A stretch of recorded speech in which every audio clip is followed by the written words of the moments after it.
원내보다 더 뜨거운 원외 정치 토론 원외 측면 승부 시작하겠습니다. 조대진 변호사, 천하람 변호사 나왔습니다. 어서 오십시오. 안녕하십니까, 조대진 변호사입니다. 예, 전남 순천의 천하람입니다.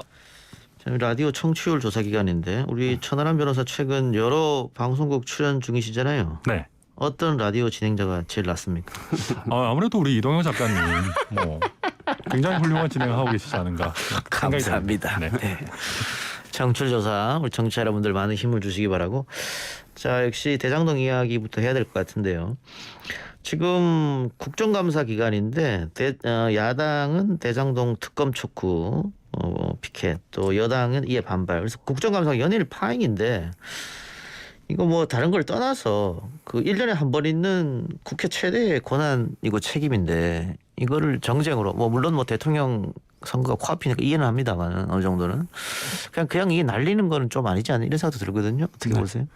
네, 맞는 말씀이시고요. 근데 이제 사실은 꼼꼼하게 따져 보면은 뭐 이런저런 정책에 대한 질의도 있고 뭐 플랫폼 기업 총수들 불러다 놓고 이렇게 하는 게 썩 좋아 보이는지는 의문입니다만은 뭐 그런 것들도 하고 나름대로 진행은 되고 있습니다. 그리고 뭐 제가 야당 소속이니까 팔이 안으로 굽는 건 어쩔 수 없지만은 그 민주당도 이게 피켓 이렇게 놔두는 거가 사실 그렇게까지 글쎄요 국감 진행에 방해가 되는지는 저는 의문인데 그래서 이런 거에 대해서도 좀 그냥 좀 통 크게 좀 받아주시면 더 국민들이 보시기에도 좋지 않을까. 그리고 너무 이렇게 피켓에 대해서 엄격하시니까 그러니까 너무 좀 이렇게 국민들이 보시기에 너무 발끈하시는 걸로 또 보이지도 않을까. 네, 그런 생각이 좀 됩니다. 자, 조대진 변호사. 저는 이제 이런 단순하게 이제 피켓에 문제가 있는 게 아니라 이게 이제 특검 요구하면서 수사 지연으로 이제 이어지지 않을까 이런 걱정이 있는 거거든요.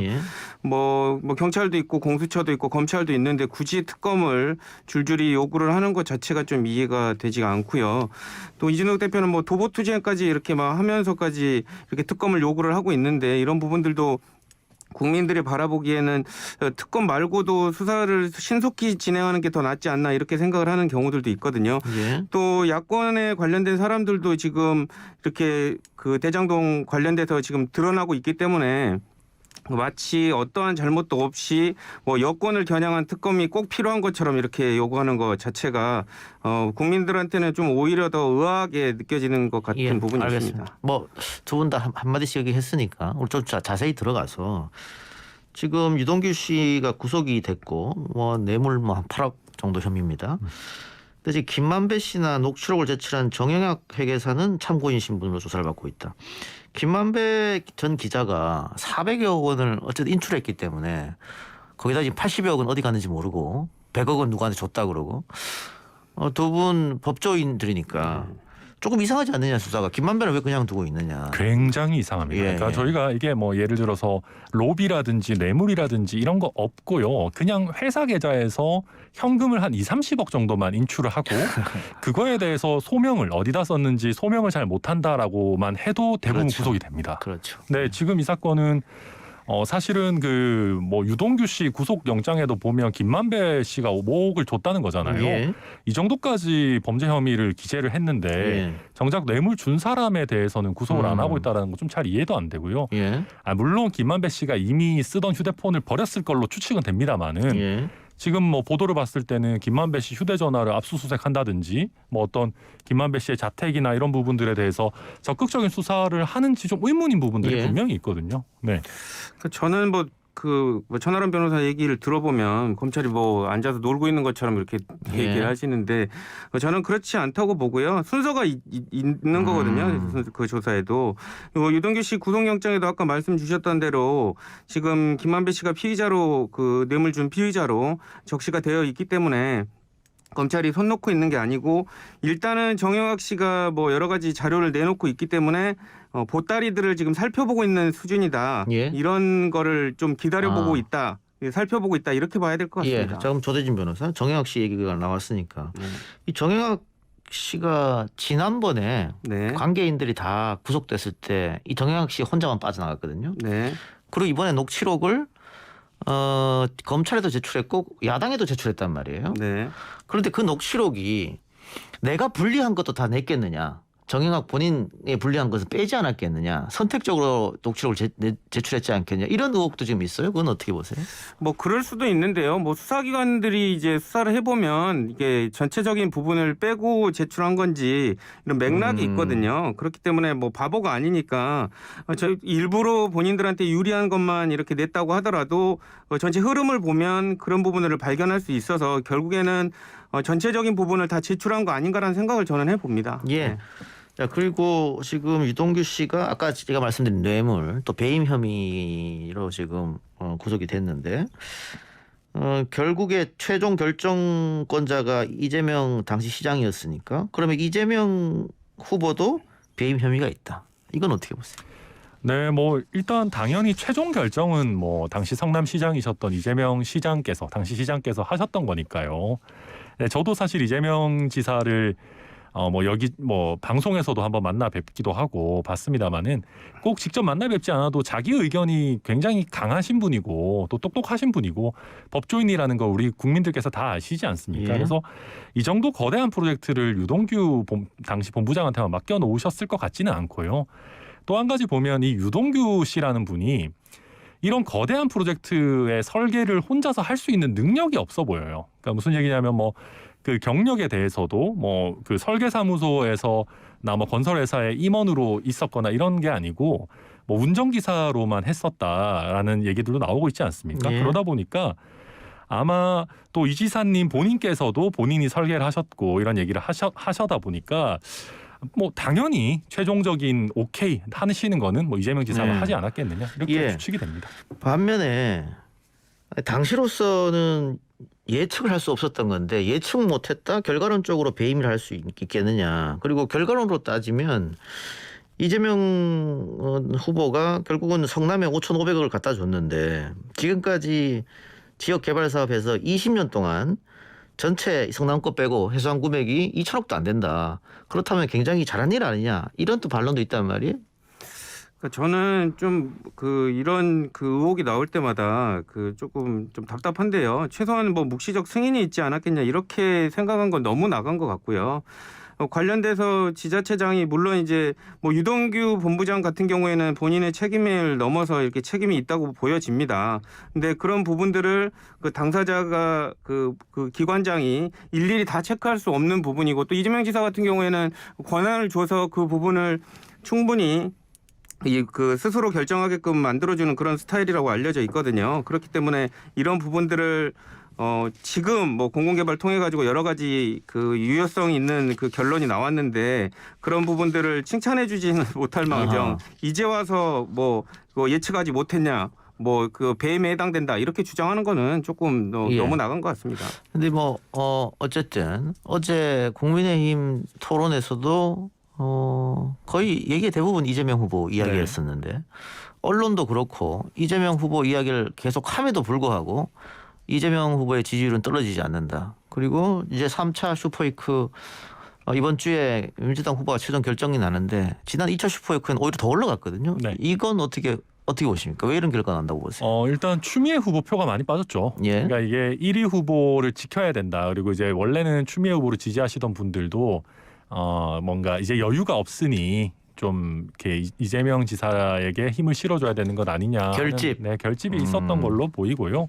그 다음에 이게 참 씁쓸한 일입니다만은 요즘은 사실을 취사 선택하는 것도 진영에 굉장히 영향을 많이 받습니다. 그래서 뭐 저희도 마찬가지고요. 국민의힘 지지하시는 분들은 또 국민의힘의 유리한 사실들을 주로 보시고 또 민주당 지지하시는 분들도 그 반대이시기 때문에 아무래도 민주당 지지층을 대상으로 하는 경선에서는 뭐 이재명 지사의 뭐 어떤 이재명 지사가 말씀하시는 논리를 많이 따라가고 계신 거 아닌가. 그리고 이재명 지사가 프레임을 굉장히 뭐 이렇게 내부 경선용으로는 잘 잡으셨어요. 뭔가 이렇게 민간 개발업자와 국민의힘이 이렇게 한 통속으로 나쁜 것처럼 이렇게 잡고 어떤 민주당과 이재명 지사 그리고 공공개발은 좋은 것처럼 이렇게 프레임을 잡으셨는데 이게 민주당 내부 경선까지는 먹힐 것 같고요. 근데 다만 중도층이 보셨을 때 이게 핵심 쟁점은 공공개발이냐 민간개발이냐 이런 문제가 아니고 민관 합동개발이라고 하더라도 왜 민간에게 이렇게 초과이익 환수 조치도 안 넣고 뭐 이사회도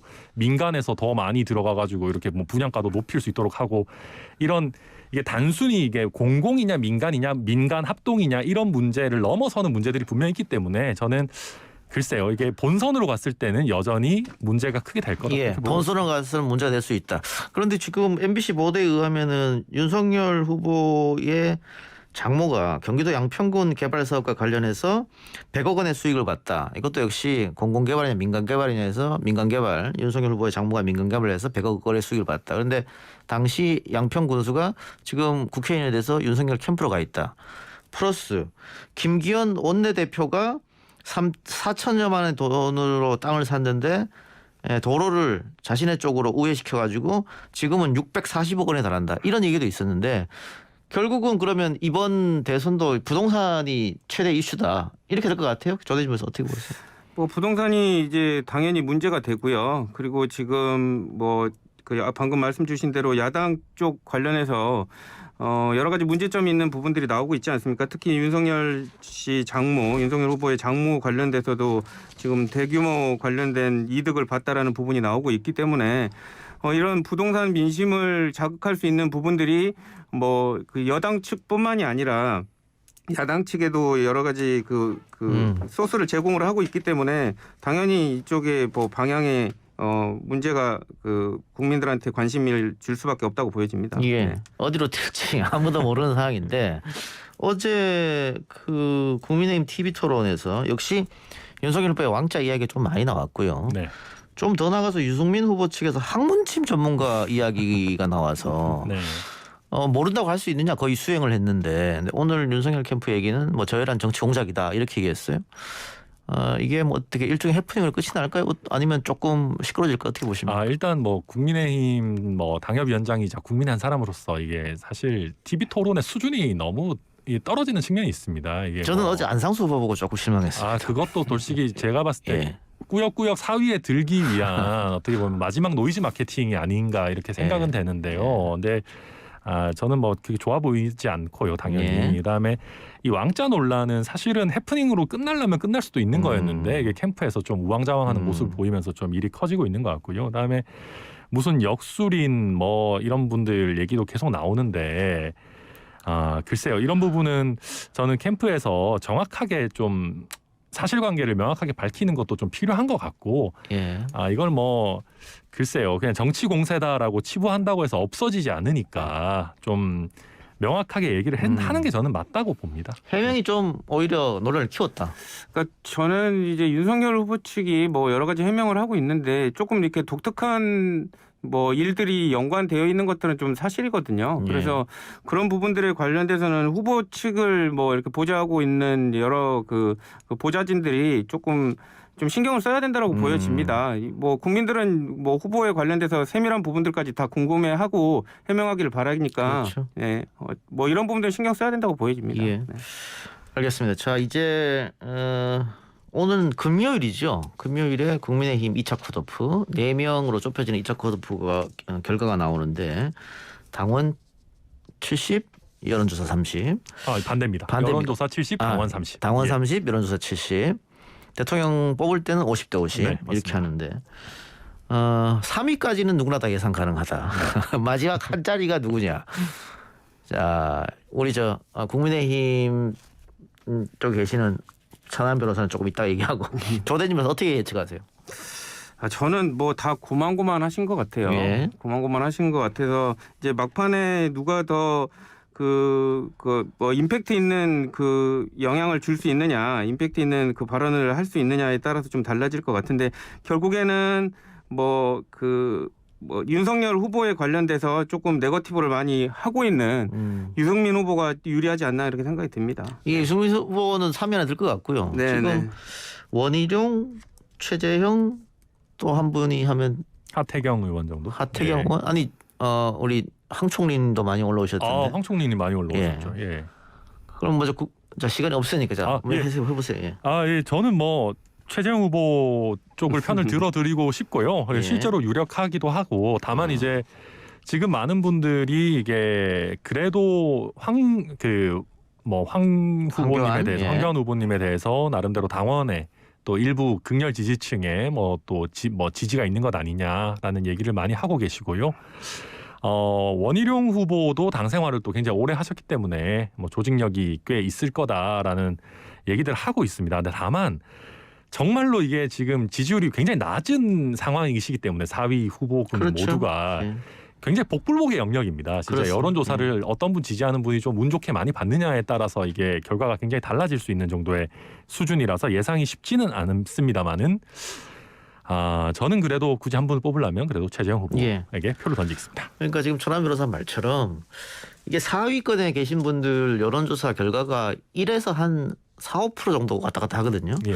그러면 1000명 샘플링 한다 그랬을 때 뭐 30명, 40명이 대답하는 거니까 네. A 여론조사에서 4위 하던 사람이 B 여론조사에서 6위 할 수도 있는 문제예요. 맞습니다. 그러니까 이거를 지금의 여론조사로 4강에 들어갈 사람을 선택하는 건 쉽지 않다. 근데 어쨌든 최근에 황교안 후보가 그 태극기 중심 세력들의 민심을 좀 자극하지 않았느냐. 네.